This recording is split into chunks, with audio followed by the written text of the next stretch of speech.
11 ना जाने कितने डॉक्टरों से रानी का इलाज करवाया, लेकिन उसकी बीमारी का कुछ पता नहीं चल रहा है क्या हो गया है।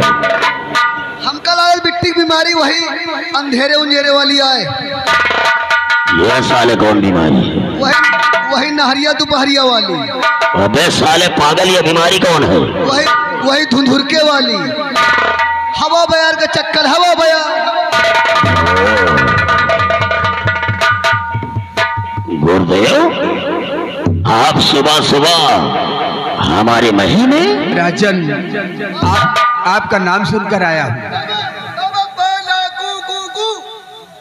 गुरुदेव, सुबह सुबह आप हमारे महल में, इसलिए महात्मा जी हम आपसे कुछ जानकारी चाहते हैं।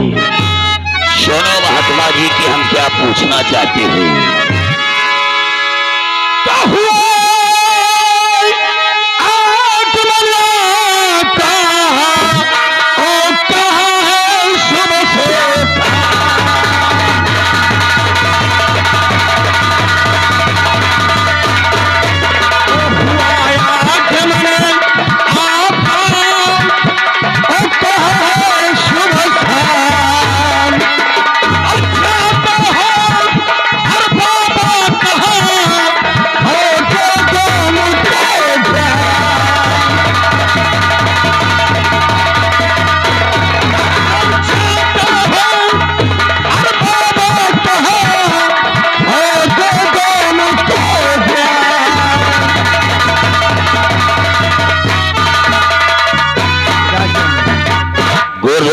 बता देते हैं, सुनिए। आप कहाँ से आ रहे हैं और कहाँ के लिए जा रहे हैं?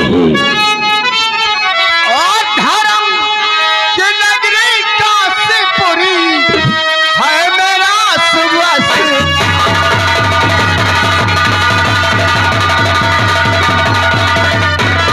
धर्म की नगरी काशीपुरी है मेरा सुबह स्थान। और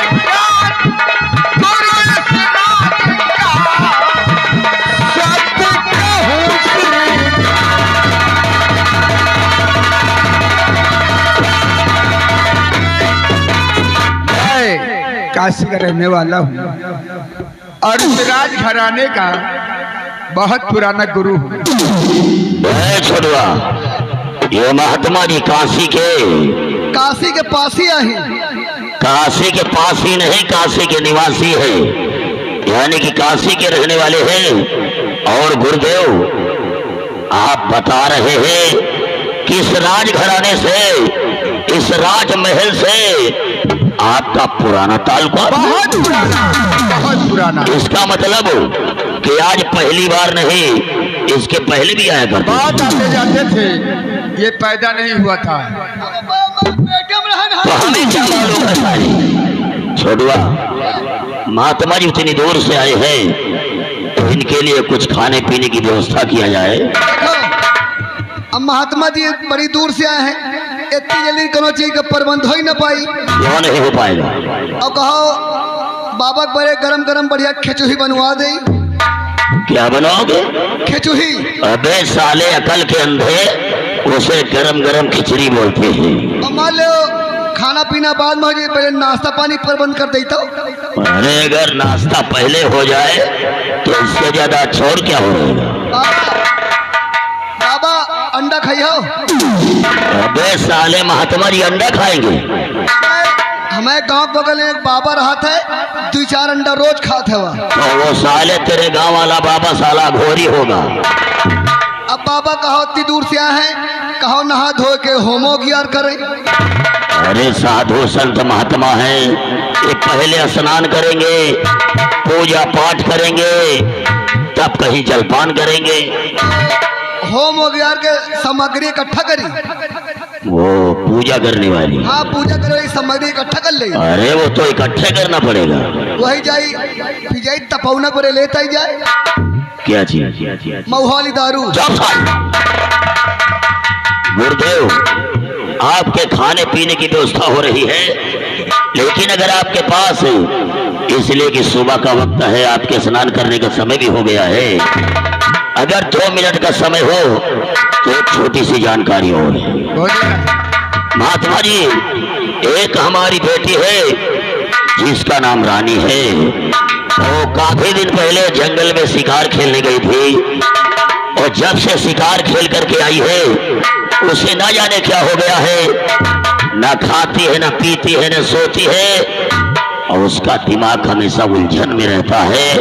और ना जाने कितने डॉक्टरों से इलाज करवाया और कुछ बीमारी का पता नहीं चल रहा। इसका मतलब बहुत परेशान हो गए। महात्मा जी, मैं बहुत परेशान हो गया हूँ। तो देर मत कीजिए, अन्यथा समय निकल जाए। जा रे बुला गिला।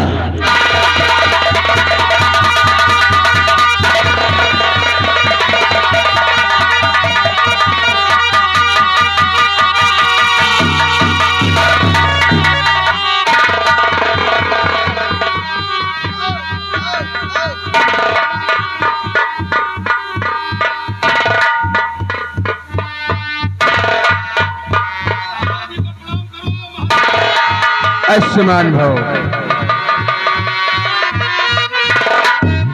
अरे ये तो बिल्कुल सूख गई। अरे मिट्टी पता नहीं कितने भूंजे आलू खवा दी ना। और हमें यानी मंत्री जी मिट्टी के पीछे बहुत परेशान हो गए। एको स्थान बाकी नहीं है जहाँ लई न गैन हुए। गंगा मैया, विंध्याचल, शीतला मैया, परमदेव, बजरंगबली बाबा, आकाशवाणी मैया, केला मैया, करोला मैया।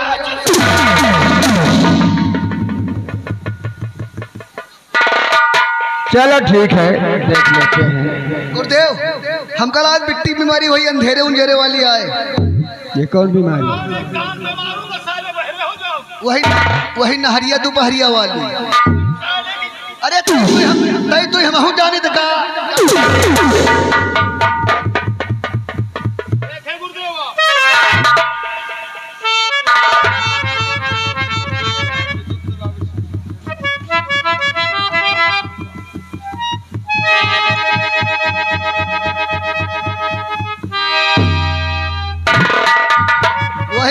वही अंधेरे उंधेरी बीमारी है। राजा, आप लोग बड़े लोग हैं, कहीं हमारी बात को सुनकर नाराज ना हो जाए तो सुनिए महाराज। अरे खाए देख मस्ती, अरे खाए देख मस्ती, ये सब जाहिर होती।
मोहब्बत में फंसी कन्या हुआ अब आए भारी।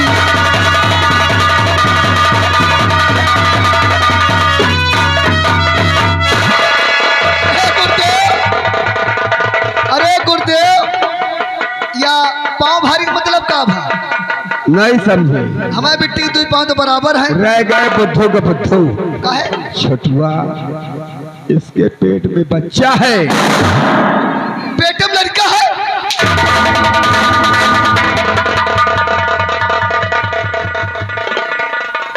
रानी, ये महात्मा जी क्या बता रहे हैं? आई नो पापा, ये महात्मा जी झूठ बोलते हैं, झूठ बोलते हैं ऐसी कोई हरामखोर, कोई महात्मा सुबह सुबह झूठ नहीं बोलेगा। बोले महात्मा जी क्या बता रहे हैं? प्लीज पापा, मैं आपकी औलाद हूँ, आप सच्ची ये झूठ बोल रहे हैं। प्लीज हम पहले कहा रहन अंधेरों जरी बीमारी। बोले महात्मा जी क्या बता रहे हैं? हरामखोर, जो सच बोल रहे और महात्मा जी झूठ बोल रहे क्यों?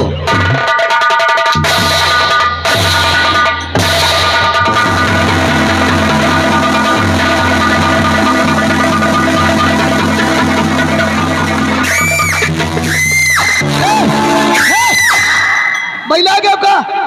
अरे मारा तो लाद जाए तो पेटे में लड़का है।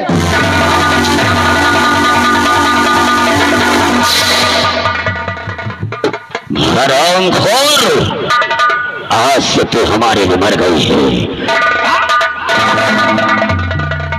इस अपने बाप के लिए मर गई है और हमारे सामने खड़ी है तो एक जिंदा लाश की तरह खड़ी है। किसी ने सच ही कहा है कि अगर लाश को ज्यादा देर तक रखो तो लाश बदबू देने लगती है, इसीलिए हमने लाश का रिश्ता तय कर दिया है। और मुझे अफसोस है कि जिस समय तेरा जन्म हुआ था, तेरी माँ का देहांत हो गया था, अगर मुझे मालूम होता तो उस समय एक एक अर्थी नहीं, माँ और बेटी दोनों की अर्थी उठा देता।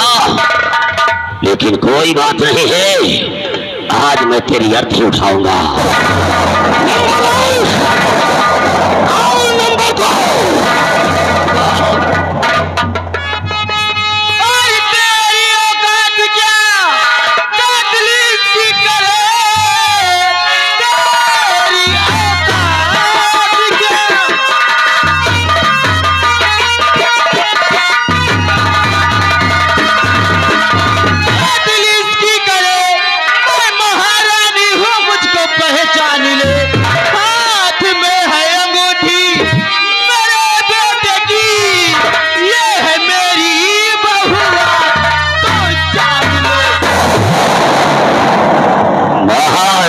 चंद्रप्रभा,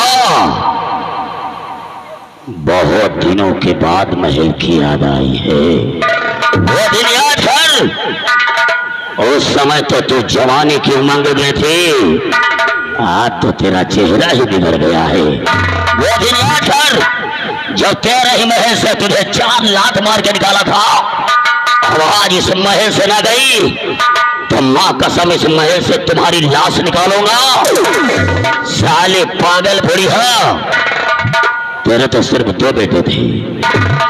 बड़ा वाला बेटा मदन सेन, जिसको मेला दिखाने के बहाने जंगल में गोलियों से हमने मारा था, और दूसरा वाला बेटा विमल सेन, जिसको तेरी गोदी से छीन के डाकू संग्राम सिंह के हाथों से मरवाया था।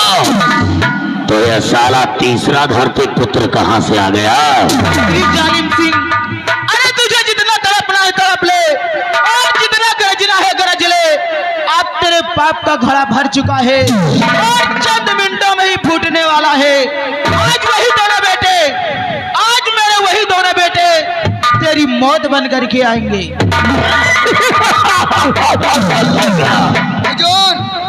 यह बुढ़ीवा करण अर्जुन पिक्चर देख के आई है। पिक्चर देख के आई है? करण अर्जुन पिक्चर देख के आई बुढ़ीवा है। तो ठीक कह रहा है। जो फिल्म करण अर्जुन में वो साली बुढ़िया अपने 2 बेटों के लिए परेशान थी, ये वही फिल्म का डायलॉग बोल रही है। पागल बुढ़िया, हनुमान जी का सीना फाड़ते हुए तो राम लक्ष्मण की तस्वीर देखा है, और कोई साला धरती का सीना फाड़ करके आ जाए, ऐसा तो हमारे उदयनगर में कभी नहीं हुआ है। और तुम हमारी बिटिया को अपनी पतोहिया बनाओगी। माँ कसम, चुपचाप यहाँ से चली जाओ, वरना सास और बहू दोनों की अर्थी उठा दूंगा।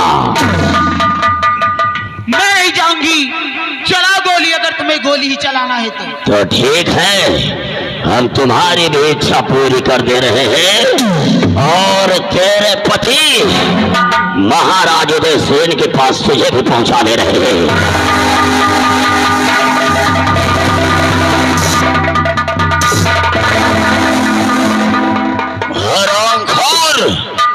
तो ठीक है, मरने के लिए तैयार हो जा। नंबर 1 हम आपको रोकम ना।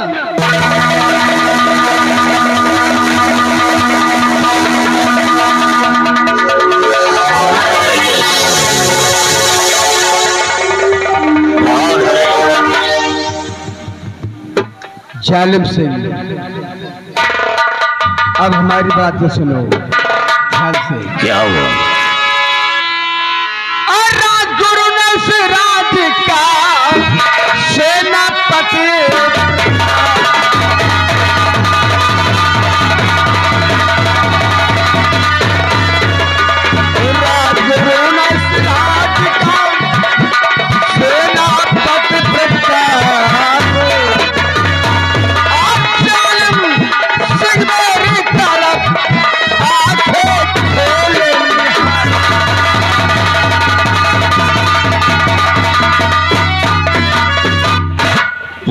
प्रताप सिंह, वाह,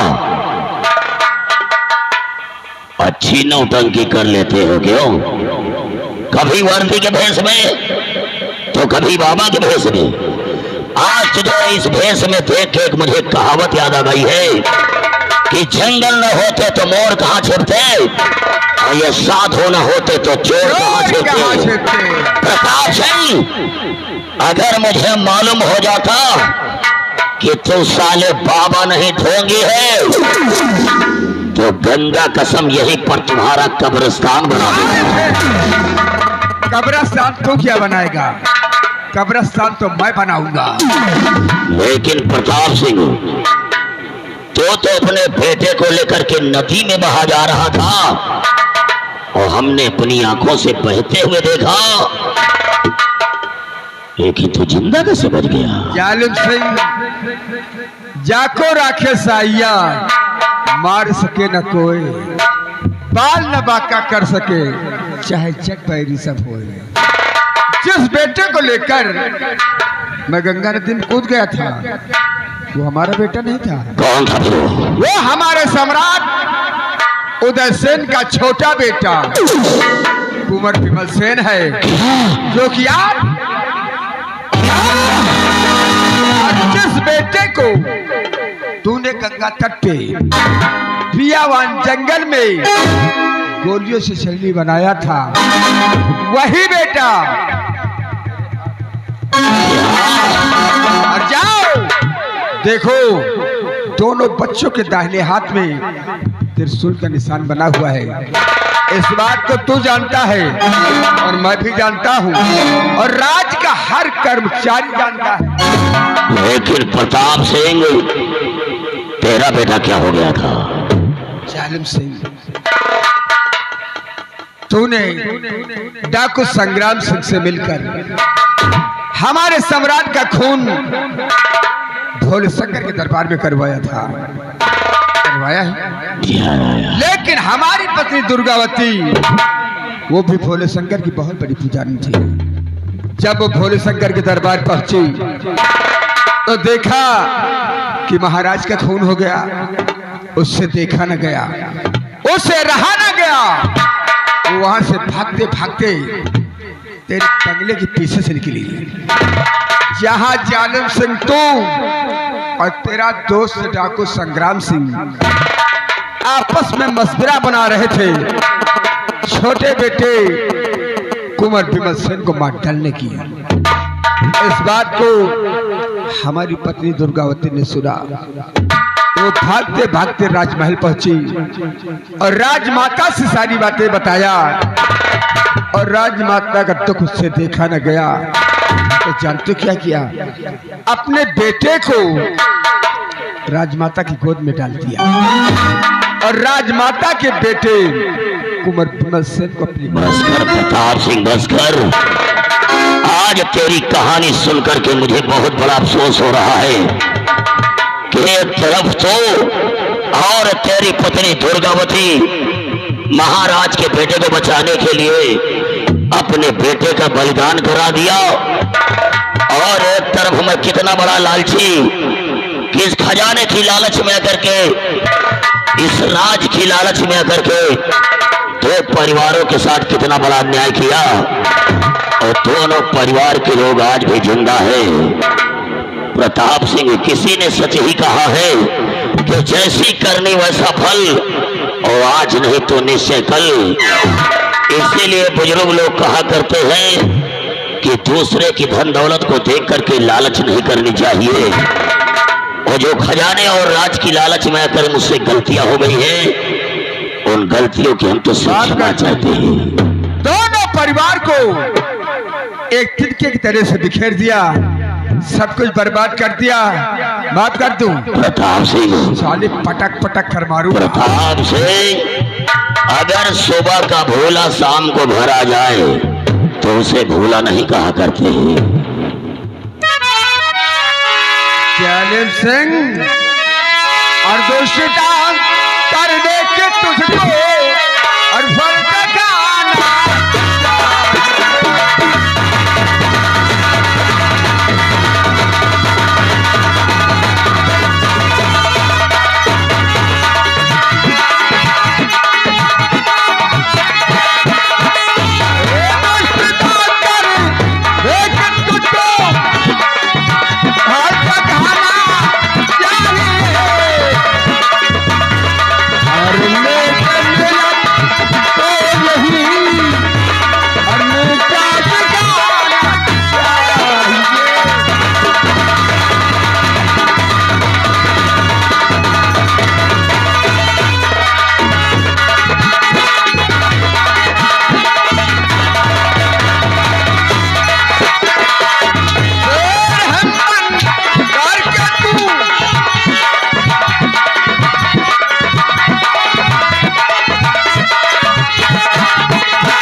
मैं तेरी सूरत को देखना नहीं चाहते, मरने के लिए तैयार।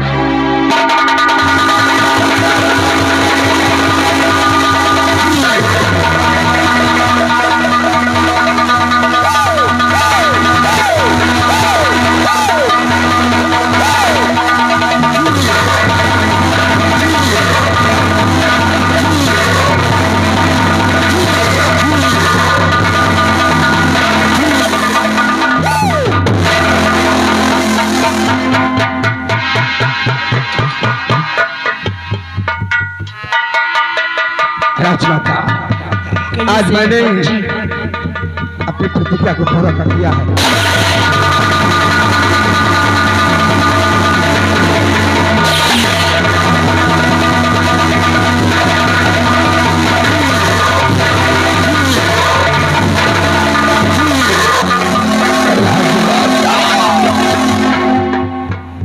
और राजा, हो सके तो मुझे माफ कर देना। आज मैंने सम्राट के दोनों बच्चों को सम्राट को सौंप दिया। यहाँ तक अपनी पत्नी दुर्गावती के दिए हुए वचन को आज मैंने पूरा कर दिया। मुझे माफ कर देना बच्चों। जय हिंद, जय भारत।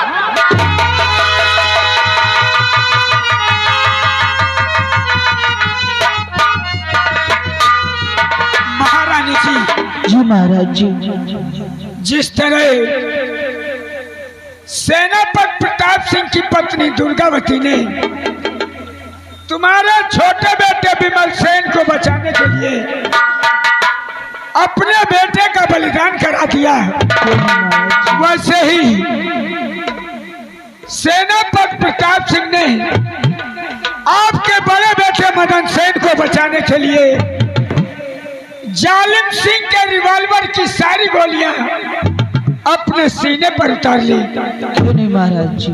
इसलिए मेरा तो एक ही कहना है कि सुदय नगर साम्राज्य में सेनापति प्रताप सिंह, उसकी पत्नी दुर्गावती और उसके बेटे तीनों की समाधियां बनवा दी जाए, ताकि आने वाले भविष्य में इस उदयनगर साम्राज्य में उन तीनों का नाम अमर रहे। क्यों नहीं महाराज जी, ऐसा ही होगा। एक बात और कहना चाहता हूँ। क्या कहना चाहते हैं? आपका छोटा बेटा विमल सेन और हमारी बेटी राखी दोनों एक दूसरे को प्यार करते हैं, क्यों ना दोनों बच्चों की शादी करा दी जाए। ठीक है महाराज जी, जैसी आपकी इच्छा। हाँ बच्चों,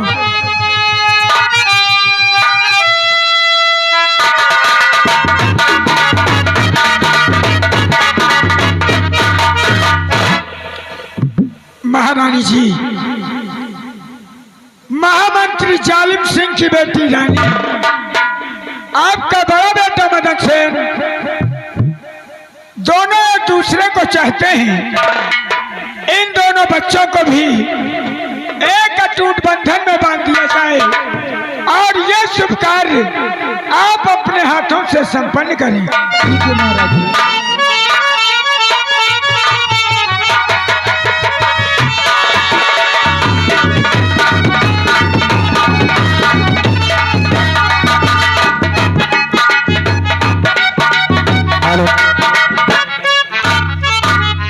साथियों, एक हमारा खेल ताज और ताज, छुपा हुआ राज और फटाको संग्राम सिंह, अब इसी वजह से खेल समाप्त किया जाता है। आप बेकार जी सुनिए, सोहर सुनिए, कहारा सुनिए, डीजे देखिए।